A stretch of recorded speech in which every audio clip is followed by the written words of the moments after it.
Evangelho segundo Lucas, capítulo 24. Amém? Evangelho de Lucas, capítulo 24. Eu quero antes cumprimentar você que nos visita hoje. Eu estou vendo pelo menos 3 pessoas. Estou vendo a Débora ali. Tá boa, Débora, você com a gente. A Débora foi na nossa célula de encerramento, né? No final do ano passado. Estava lá com a gente também. Coisa muito boa. Temos ali a Mary. Coisa boa ter você com a gente, né, Mary? E a amiga do lado, desculpa, esqueci o seu nome. Nair, bem-vinda também. Uma coisa interessante aconteceu com a Mary esses dias, conversando com a irmã Lúcia, né? A irmã Lúcia falou que foi fazer uma visita na casa da Mary. E a Mary falou, eu estou frequentando uma célula, né? Eu também estou. Estou frequentando uma célula lá da Igreja Metodista Central, a Mary falou. E a Mary tinha ido visitar a célula do irmão João, não é isso? Lá qual é o nome daquele bairro ali? Paraíso, não é isso? Hã? Isso, na casa ali da irmã Celi. Glória a Deus, que benção. Muito bom tê-la conosco nessa noite, tá? Deus abençoe sua vida também, irmã Nair. Deus abençoe com você. Lucas capítulo 24. Lucas capítulo 24. Você pode ficar de pé em reverência à palavra do Senhor. Amém. Glória a Deus. Estou vendo outra jovem ali, desculpa. Não vi você. Deus abençoe você também. Prazer em ter você com a gente aqui, tá? Seja muito bem-vinda. Gabriela? Hã? Neta de Miriam também está aí com a gente. Deus abençoe vocês. Lucas capítulo 24. Quero ler com você a partir do verso 13. O texto nos diz assim: E eis que no mesmo dia iam 2 deles para uma aldeia que distava de Jerusalém, 60 estágios, cujo nome era Emaús. Iam falando entre si de tudo aquilo que havia acontecido. E aconteceu que, indo eles falarem entre si, fazendo perguntas um ao outro, Jesus se aproximou e ia com eles. Jesus se aproximou e ia com eles. Mas os olhos deles estavam como que fechados para que não o conhecesse. E ele lhe disse: Que palavras são essas que caminhando trocais entre vós? E por que estás triste? Jesus queria saber. Respondendo um cujo nome era Cleopas, disse-lhe: És tu peregrino em Jerusalém e não sabe as coisas que nela têm sucedido nesses dias? E lhes perguntou: Quais? E eles lhe disseram: As que dizem a respeito a Jesus o Nazareno, que foi um profeta poderoso em obras e palavras diante de Deus e de todo o povo. E como os principais dos sacerdotes e os nossos príncipes o entregaram à condenação de morte e o crucificaram. E nós esperávamos que fosse ele que redimisse Israel. Mas agora, com tudo isso, e já hoje, o 3º dia desde que essas coisas aconteceram, é verdade que algumas mulheres dentre nós nos maravilharam, ao quais de madrugada foram ao sepulcro e não acharam o seu corpo, voltando dizendo que também tinham visto uma visão de anjos que dizem que ele vive. E alguns que estavam conosco foram ao sepulcro e acharam ser assim como as mulheres haviam dito, porém não o viram. E eles lhe disse: Honestos e tardos de coração, para crer tudo o que os profetas disseram. Porventura não convinha que o Cristo padecesse essas coisas e entrasse na sua glória? E começando por Moisés e todos os profetas, explicava-lhe o que se achava em todas as escrituras. E chegaram a uma aldeia para onde ia, e ele fez como que ia para mais longe. E eles o constrangeram, dizendo: Fica conosco, porque já é tarde, e já declinou o dia, e entrou para ficar com ele. E aconteceu que, estando com eles à mesa, tomando pão, o abençoou e partiu-lhe e os deu, abrindo-se-lhe os olhos. Então abriram-se os olhos e conheceram, e ele desapareceu. E disseram um ao outro: porventura não ardia em nós o nosso coração, quando pelo caminho nos falava, quando nos abria as Escrituras? E na mesma hora, levantando-se, voltaram para Jerusalém e o acharam congregados os 11 e os que estavam com eles. E diziam: ressuscitou, verdadeiramente o Senhor ressuscitou e já apareceu a Simão. Feche os seus olhos mais uma vez. Pai, a tua palavra é suficiente em nosso coração. Ela é pão que alimenta nossa alma, nosso espírito. Fala conosco nessa noite, Jesus. Nós suplicamos que a tua palavra esteja em nosso meio nessa noite. Nós suplicamos que a tua palavra seja ministrada não com conhecimento humano, mas debaixo do poder e autoridade do Senhor. Em nome de Jesus, Espírito Santo de Deus, demonstra para nós nessa noite que o Senhor é Deus, que ministra na profundidade do nosso ser. Ó, não fale apenas aos nossos ouvidos, mas fale ao nosso coração. Em nome de Jesus, nós oramos. Em nome de Jesus. Amém e amém. Pode se sentar, irmãos, irmãs.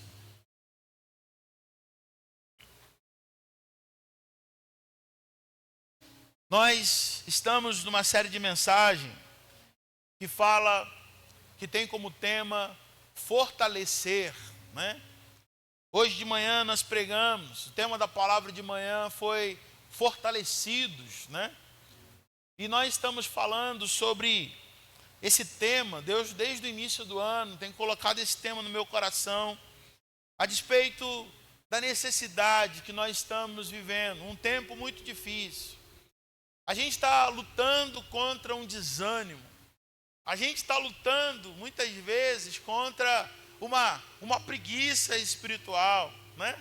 Às vezes a gente tem até vontade de andar, a gente tem até vontade de caminhar, voltar a correr a corrida que nos está proposta, como diz o apóstolo Paulo. Porém, nos falta força. Porém, um desânimo é maior do que a força que precisamos para se levantar. E como eu falei hoje de manhã, muitas vezes nós olhamos para o passado, no momento da nossa conversão em Cristo, e nós encontramos, né, nós nos vemos, né, tão ativos na obra de Deus. Você lembra quando você se converteu? Quantos lembram aqui do seu processo de conversão, né? Talvez para você que não teve o privilégio que eu tive, né, de ser nascido e criado na igreja, que alguns têm aqui. Talvez você veio do Egito mesmo, né, arrancado com mão forte, poderosa das mãos do Senhor. Amém, irmãos? Quem saiu de lá pode dar uma glória a Deus em nome de Jesus. Com mão forte, com mão poderosa, o Senhor te arrancou de lá. E quando você viu, você estava na casa de Deus, você estava na presença de Deus, adorando, bendizendo, sendo batizado, largando situações, largando vício, largando todo o embaraço do inferno que tinha colocado sobre a tua vida. Agora você era uma nova criatura em Cristo Jesus, né? Pensava muitas vezes antes de falar algo para não entristecer o Espírito Santo, fazer alguma coisa. Algumas pessoas até falaram para você: calma, não é por aí, tá com calma, você está se tornando radical demais, né? Quem ouviu isso aqui no momento da tua conversão? Abandonou algumas coisas, a pessoa falou: está sendo radical demais, pé no freio, segura a onda, né? Vai devagar. Mas não, era porque nós tínhamos tanta sinceridade, tanto medo, que quando a gente via talvez o pecado de longe, a gente já estava falando que era pecado. Quando a gente via uma situação de embaraço de longe, a gente já estava falando assim: não, eu não vou nem participar dessa conversa, eu não vou nem entrar nesse negócio, porque temor. E quando a gente olha para trás, talvez tão ativo na obra de Deus, né? Na segunda-feira, na terça-feira, quarta-feira, quinta-feira estava na casa do Senhor, na segunda tinha ensaio, na quarta tinha ensaio também, na sexta tinha reunião, no domingo tinha alguma coisa, no sábado também tinha outra. E talvez você escutou da tua família, meu Deus, todo dia na igreja, né? De novo você vai para a igreja, não é possível. Você não tem outra coisa a fazer mais não. Mas o que a gente tinha no coração? Além de um temor, a gente sabia de onde o Senhor tinha nos tirado. Com o coração muito agradecido, a gente talvez queria, gastar toda a nossa vida ali naquele momento, recuperar todo o tempo perdido que Satanás tinha nos roubado até ali, sem visão, sem Deus, sem presença, escravos, acorrentados. E agora nós estamos livres. Quem é livre aqui nessa noite? Então glória a Deus aí. Livre em Jesus, né? Os ferrolhos, né? As portas de ferro foram despedaçadas, as correntes, os grilhões que prendiam o nosso pé, né? Que estavam ali nos acorrentando, foram quebrados pelo poderoso nome de Jesus. E agora nós estamos livres. Mas o tempo vai passando, né?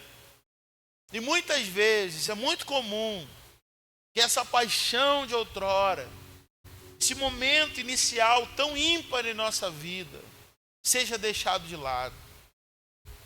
O tempo de oração seja esquecido.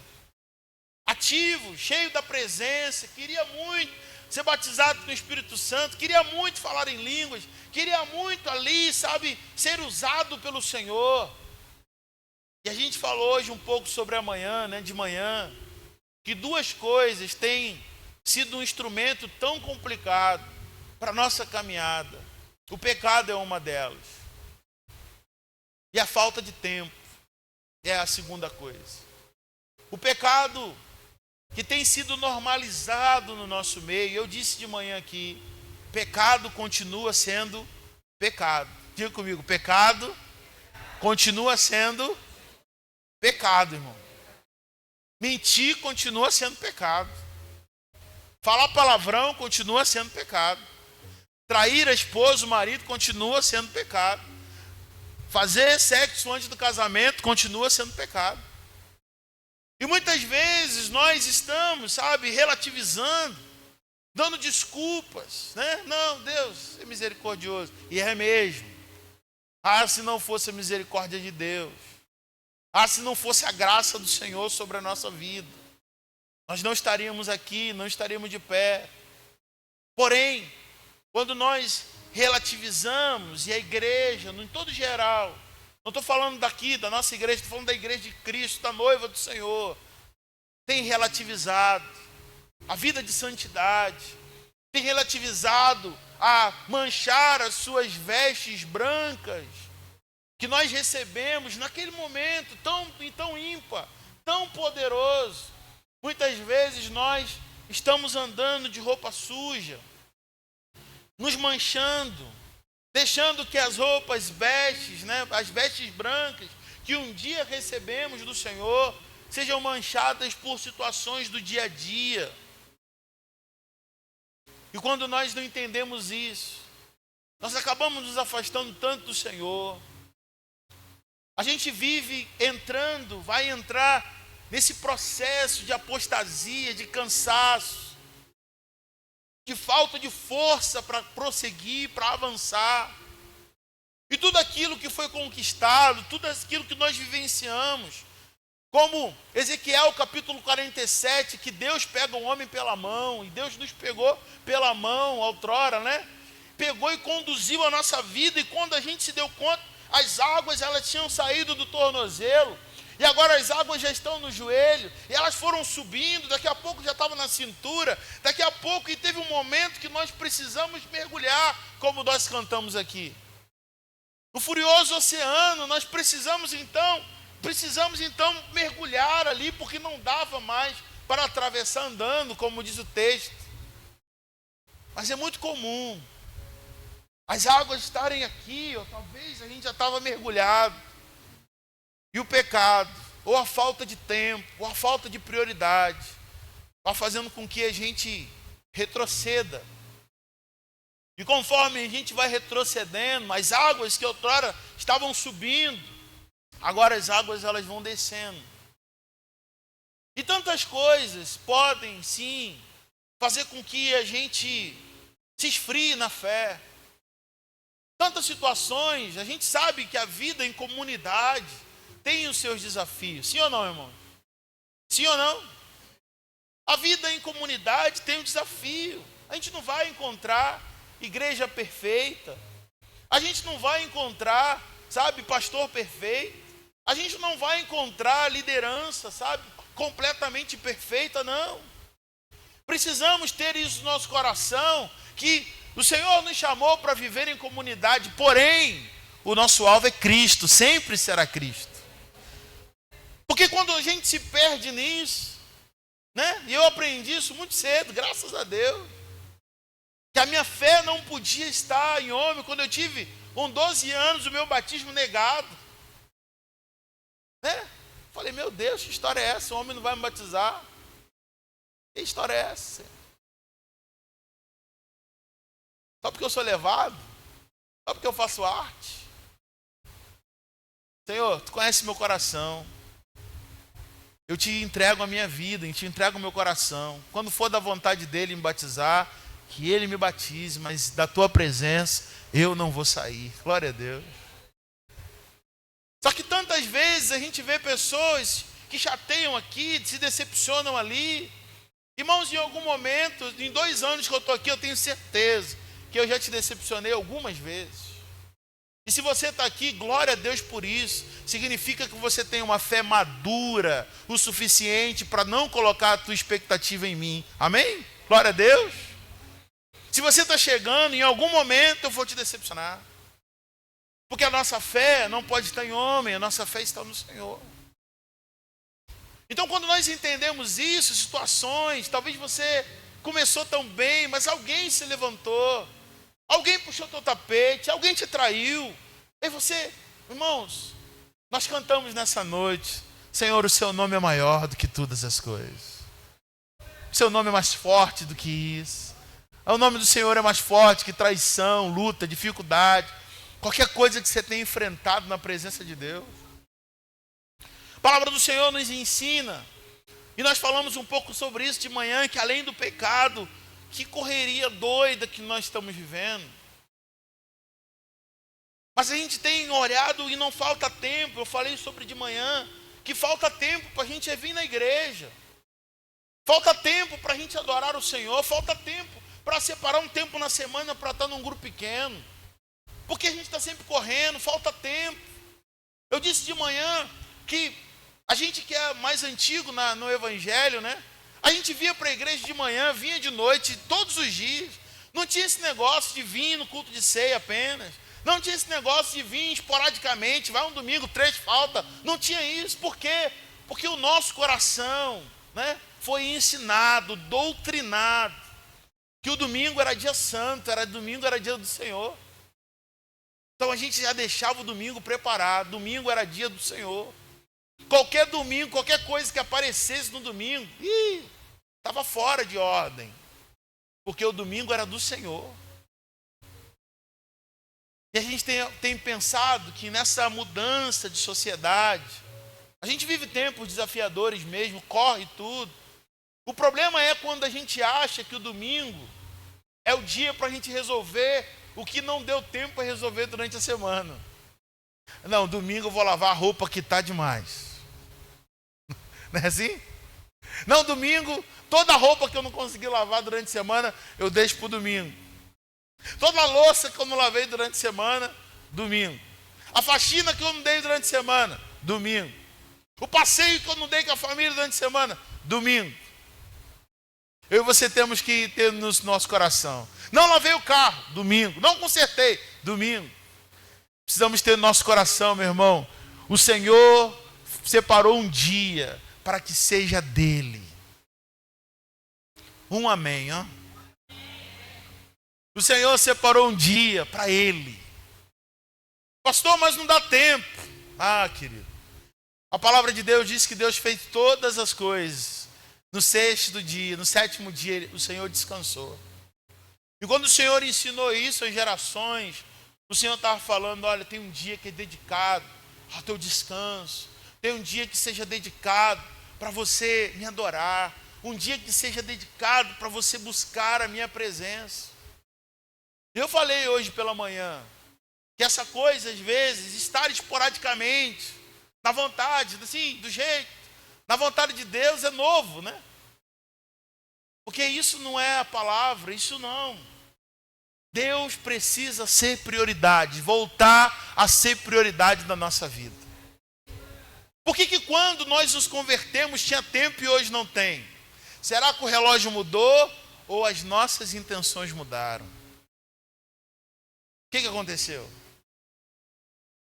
Será que o relógio mudou, o calendário mudou, a hora já não tem mais, o dia já não tem mais 24 horas, ou foi o nosso coração que mudou de prioridade? Porque ir para o banheiro às vezes, gastar 40 minutos rolando a tela para cima, né, Leandro?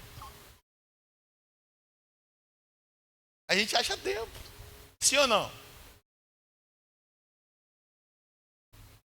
Às vezes, gastamos tempo fazendo alguma coisa que não tem nada a ver. E porque o nosso coração, muitas vezes, o que mudou? A nossa paixão, pode ter que a nossa paixão tenha sofrido alguns processos de mudança. Porque, na verdade, não nos falta tempo, falta prioridade. A gente olha para esse texto, eu não esqueci do texto não, tá?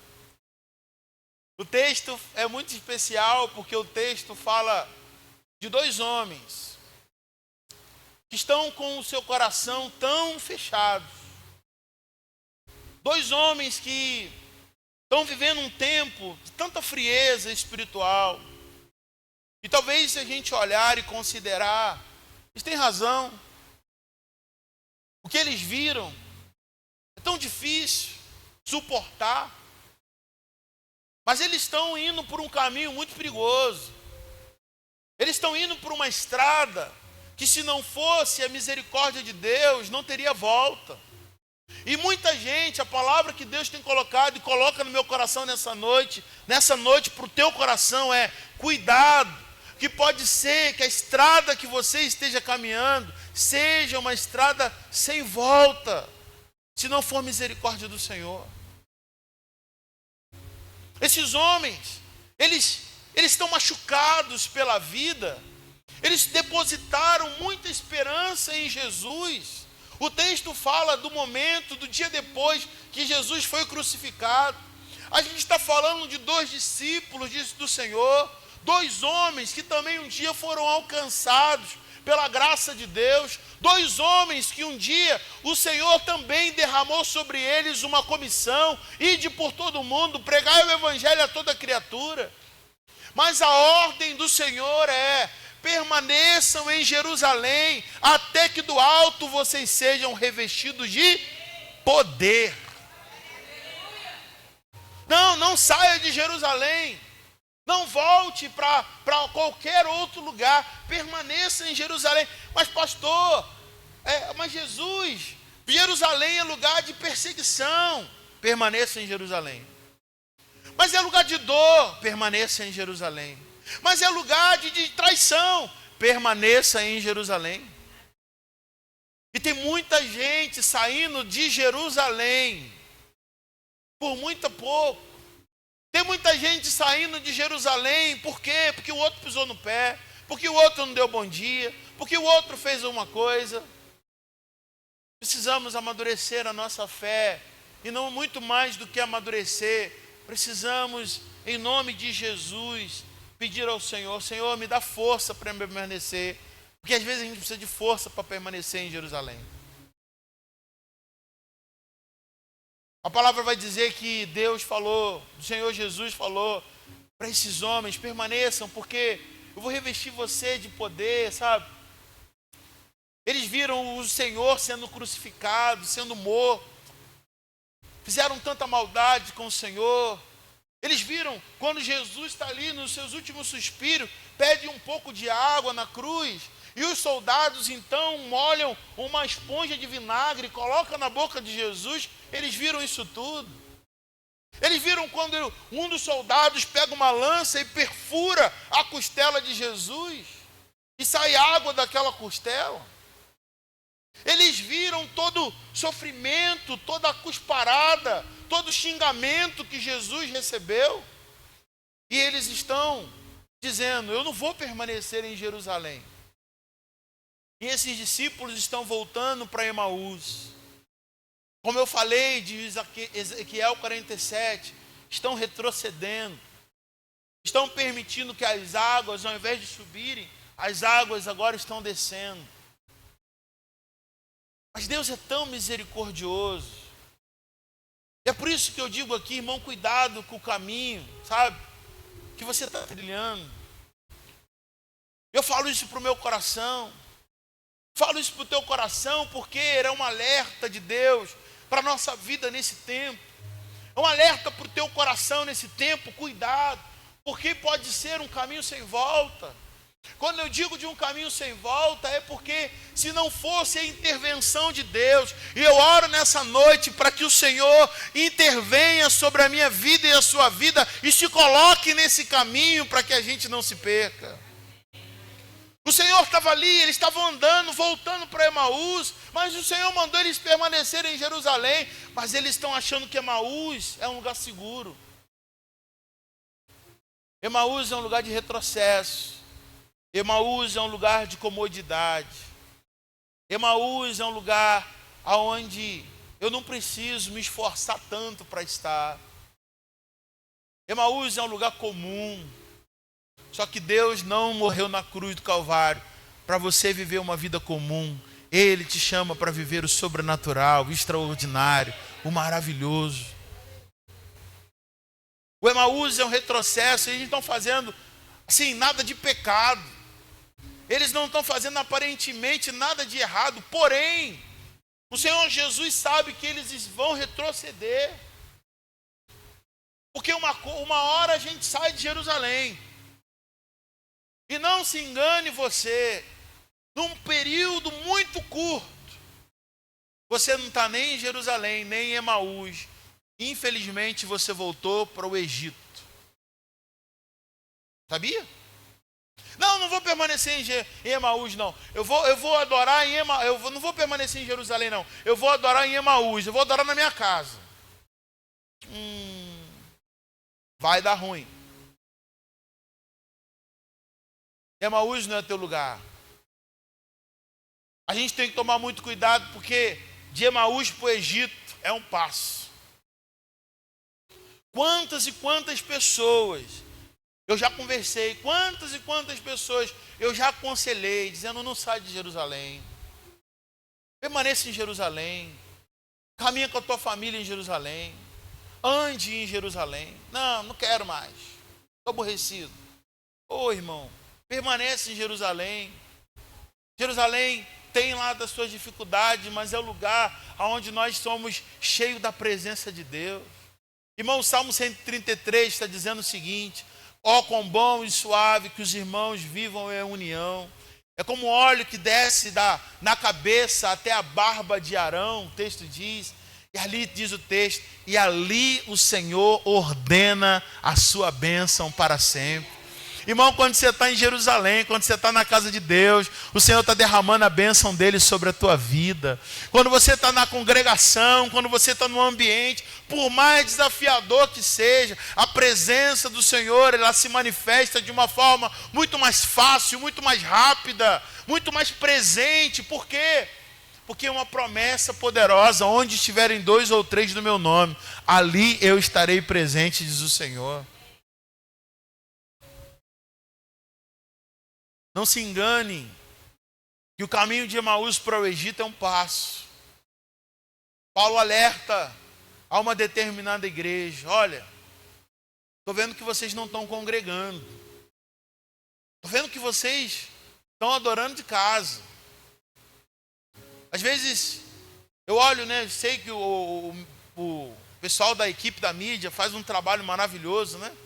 Graças a Deus. Um dia você não quiser vir na igreja, não puder, da sua casa, né? Às vezes, quarta-feira, a gente estava orando aqui e chegou muitos pedidos de oração de pessoas que a gente nem conhece, né? Nem conhece, pedindo oração. Ora pela minha filha, ora pelo meu cunhado, ora pela minha prima. E nós estamos orando, gastando um tempo de orações que chegaram do pedido de quarta-feira, de gente que a gente não faz ideia do que chegou. A mídia é uma bênção, mas esse ministério, ele só te atende em um caso: se você está doente. Ele só atende se você estiver enfermo. A pandemia, quando nós estávamos na pandemia, a gente falou: meu Deus, e agora como é que a gente comunica com o povo? Não, vamos criar a mídia, vamos fazer os cultos de transmissão. E entendemos que é uma ferramenta muito, muito especial, poderosa do Senhor, porém, ela não é para você que é sadio em Jesus e pode vir para casa adorar o Senhor. Não, ela não é para mim, que estou com saúde, que pode vir, pegar o meu carro, pegar o Uber, pegar o ônibus e vir para a casa do Senhor buscar aquele que morreu na cruz do Calvário pela minha vida. Não, não é favor, não é custo, não é um favor que eu estou fazendo, não. É o mínimo que eu posso fazer diante do que Ele fez, do preço que Ele pagou na cruz do Calvário pela minha vida e pela sua vida, irmão. Posso ouvir um amém de você? Tem uma pessoa que falou assim: pastor, você bate muito. Bato não, irmão. Eu só prego aquilo que Deus mandou para você, aquilo que Deus mandou falar para você. Porque antes Ele me falou primeiro, me confrontou primeiro. Eu não vou apanhar sozinho nada. Eu queria que você entendesse, irmãos, que Emaús não é teu lugar. Emaús não é o chamado de Deus para a tua vida. E o que Jesus faz? Jesus vai dizer: eu vou ter que ir lá pegar esses caras. Vou ter que ir lá. Jesus, num período de ressurreição, né? Já se despedindo, já preparando para ir embora, subir definitivamente, até a sua volta, agora a segunda volta. Mas ele diz assim: não, eu preciso ir lá. Eles são preciosos. Você é precioso, você é preciosa, minha irmã. Você é preciosa demais aos olhos do Senhor. E o Senhor não mandou um anjo, o Senhor não mandou... Não, o Senhor, Ele mesmo foi. Jesus, Ele mesmo se manifestou. E Ele começa a conversar com aqueles discípulos e perguntar para eles: e aí, o que vocês estão conversando? O que vocês falam? E aquele discípulo, muito grosseiro, falou assim: como assim, o que a gente conversa? Mas de que nós falaríamos? Não há outro assunto, nós estamos falando aqui. Mataram Jesus, o nosso Senhor, o Nazareno, aquele que nós colocamos tanta expectativa para nos salvar, aquele que nós declaramos tanta expectativa que seria o Salvador do mundo. Mataram ele. E Jesus está olhando, é mesmo? Você imagina essa cena? É mesmo, mataram ele. Mas ele não falou que era preciso que isso acontecesse? E Jesus, com toda a paciência, né, irmão? Talvez a gente chegaria lá e falasse assim: eu não mandei vocês ficarem lá. Vocês cabeçudos, o que vocês estão fazendo aqui? Desobediente. Eu não falei para vocês ficarem, permanecer lá. Mas Jesus não. Jesus anda com eles, ouve todo o lamento deles. Talvez se você quiser falar para Jesus todo o seu lamento, que justifica o motivo da tua saída de Jerusalém, Jesus, Ele vai te ouvir. Mas depois você vai ter que ouvir o Senhor. E Ele vai falar, Ele vai ouvir, mataram isso, aconteceram, apedrejaram. Aí Jesus vai começar, e Jesus começa lá por Moisés. Jesus vem pelas Escrituras, trabalhando no coração daqueles homens, dizendo: era necessário que o Filho do Homem fosse entregue na mão de homens pecadores. Era necessário. Só que o que me chama a atenção é que quando a gente sai de Jerusalém, tem um fato muito curioso que acontece com a gente. Os nossos olhos ficam cegos. O nosso coração se endurece. O óbvio deixa de ser óbvio. O precipício que está ali diante da gente. Eu me lembro um caso que eu e Priscila, a gente acompanhou muito de perto. E a gente viu na beira do precipício, a gente falando, você vai cair daí. Sai daí, pelo amor de Deus. Era uma pessoa que a gente amava tanto. Alguém que a gente gostava tanto, que frequentava a nossa casa, que estava ali no meio dos nossos, sabe? E a gente viu, ó, tu vai cair daí, sai daí. É perigoso demais. Vocês como família, vocês como casal, isso é perigoso, sai daí, pelo amor de Deus. Não, estou certo. Você vai cair. Você está na beira do precipício, cara, você não está vendo. Você não está vendo que o diabo está prestes a preparar a armadilha dele sobre a tua vida e te pegar para sempre. Eu me lembro, na mesa da nossa sala, a gente suplicando, a gente pedindo pelo amor de Deus, porque quando a gente ama de verdade, né? A gente pedindo pelo amor de Deus, sai desse precipício, volta para Jerusalém, volta para a presença de Deus. A sensação que a gente tinha é que a gente estava falando com uma pedra. Você lembra? A sensação que a gente tinha é que a gente estava falando com uma pedra, sem sentimento. Enquanto a gente estava chorando, enquanto a gente estava pedindo pelo amor de Deus, a gente estava falando com uma pedra e chegou um momento que o Espírito Santo falou com a gente, não adianta. A decisão já está tomada, o coração está endurecido, os olhos estão fechados, porque é isso que acontece quando a gente sai de Jerusalém. O perigo de sair de Jerusalém está quando os nossos olhos eles vão perdendo as referências. Os nossos ouvidos, se você ler o texto, você vai perceber que eles ouviram o testemunho de um relato de ressurreição. As mulheres chegaram de manhã e disseram, olha, o túmulo está vazio. A primeira coisa que a gente faz é voltar, é correr, o túmulo está vazio. Ele não falou que ia acontecer isso? Ele não disse que ao terceiro dia ele ia se ressuscitar? Gente, está acontecendo, hoje é domingo de manhã. Olha que a palavra dele se cumpriu na nossa vida. Mas entenda isso, para quem tem o coração fechado, para quem os olhos estão cegos, para quem o coração está endurecido, não se quebranta nem com fatos. Não se quebranta nem com a realidade dos olhos. Por quê? Porque o coração fechou. Talvez você prega para uma pessoa e parece que você está pregando para uma pedra. Quem já viveu isso aqui? Talvez você fala de Jesus para uma pessoa, aí você fala assim, meu Deus, agora diante desse milagre, dessa cura, não é possível que essa pessoa não vai se converter. Nada muda. Nada mudou. Por quê? Coração fechado. A estrada de Emaús, ela é terrível. Ela endurece mesmo.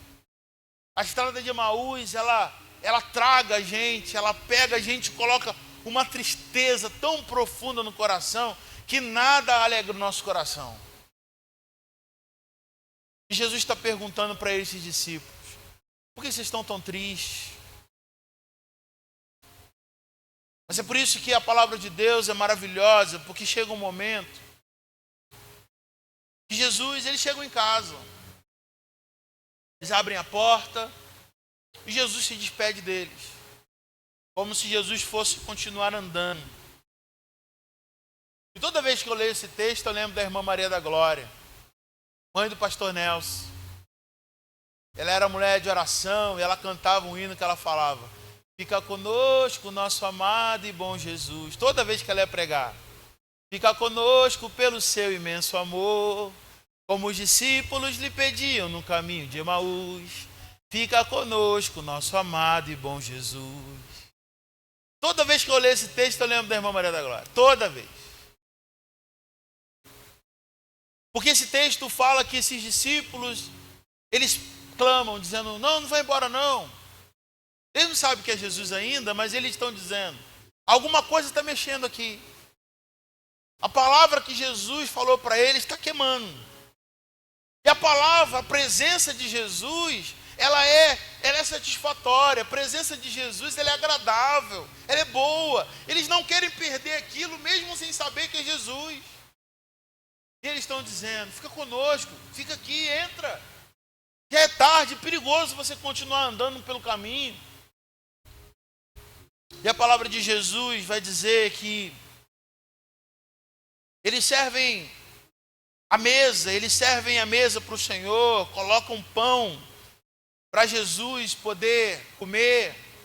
Como anfitrião, eles colocam pão ali naquele lugar. E a palavra de Deus diz que na mesa. É por isso, irmãos, que a mesa é tão especial. Em Jerusalém tem mesa. A mesa fala de comunhão. A mesa fala de alimento. Hoje a gente vive uma vida que cada um pega o seu prato e come assim no sofá, na frente da televisão. A mesa é vida. Casal, a mesa é vida. Famílias, a mesa é vida. Na mesa tem cura. Na mesa ali, naquele ambiente de mesa, talvez um filho fale uma coisa que ele não falaria em outro ambiente, mas na mesa é um lugar seguro. Na mesa é um ambiente onde nós somos tratados, discipulados. Na mesa, não abra mão da mesa em nome de Jesus. Não abra mão da mesa, porque na mesa tem o sangue que te justifica. Na mesa tem o pão que te alimenta para prosseguir. Na mesa tem comunhão, apesar das nossas diferenças. Na mesa tem vida plena do Senhor. Nesse ambiente que nós estamos, sabe, tem mesa, tem óleo, tá unção, tem o vinho, tem a água, tem tudo preparado, a água que nos alimenta, que nos lava, que nos purifica. Jesus sentado à mesa com aqueles discípulos, Jesus pega o pão. E a primeira coisa que Jesus faz é dar graça, como ele sempre faz. Como ele fez na multiplicação dos pães, como ele fez na última mesa, na última ceia. Ele pegou o pão e agradeceu, orou. E aqueles discípulos olhando, falou assim, eu conheço esse gesto. Esse gesto aí nos é conhecido, a gente já viu isso antes. E a palavra do Senhor diz que Jesus repartiu o pão e deu a eles. E quando Jesus reparte o pão, os olhos daqueles discípulos se abriram imediatamente, instantaneamente. Os olhos deles se abriram. O que aconteceu com Jesus? Jesus sumiu. Cadê Jesus? Foi embora. E eles diziam uns aos outros, era por isso que o nosso coração estava ardendo. Era Ele. Ele estava com a gente esse tempo todo e a gente não percebeu. Meu irmão, você pode até estar nesse caminho, mas o Senhor nessa noite, não é à toa que Ele te traz para esse lugar, Ele te manifesta. Ele se manifesta no meio desse caminho para dizer, você é uma preciosa, você é um precioso. Você é um filho amado de Deus, você é uma filha amada de Deus. Eu não vou desistir de você. Ainda que você desista, eu seguro pela tua mão. Eu abro os teus olhos. E a minha oração nessa noite é que os teus olhos sejam abertos em nome de Jesus. Eu oro em nome de Jesus para que toda dureza, toda frieza do teu coração seja despedaçada em nome de Jesus. E de um coração de pedra, o Senhor faça um coração de carne para a glória de Deus. O Senhor nos chama para a mesa hoje. O Senhor nos chama para a mesa hoje. O Senhor nos chama para esse ambiente, sabe, tão favorável, de reconciliação. Eu não sei, nessa noite, eu queria que a igreja fechasse os olhos, que você colocasse a mão sobre o teu coração. Eu não sei se há alguém aqui desconectado de Jerusalém, com seus olhos fechados. Eu não sei se há alguém aqui desconectado de Jerusalém, que está flertando com Emaús, ou que está entre Emaús já e o Egito. E Deus te pega pela tua mão hoje e diz: não volte para aquele lugar. Aquele lugar que eu te tirei com mão forte, com mão poderosa, e paguei um preço para te tirar de lá. Eu não sei se há alguém aqui nessa noite que está desanimado, sabe? Está carente da graça de Deus, está carente da presença do Senhor. E precisa de um fortalecimento, precisa comer hoje do pão vivo que desceu do céu, para ser alimentado, para voltar aonde você não deveria ter saído. Tem uma música que diz: tem lugar na mesa, né? Tem lugar na mesa. Talvez a gente, por ter saído, talvez o diabo está dizendo e soprando no teu ouvido: não é para você. Você é um pecador, você é uma pecadora. Ah, nós somos mesmo. Mas os braços deles permanecem abertos para a minha vida e para a tua vida. O braço do Senhor, como filho pródigo, continua, como pai do filho pródigo, continua ansiosamente que a gente volte pelo caminho.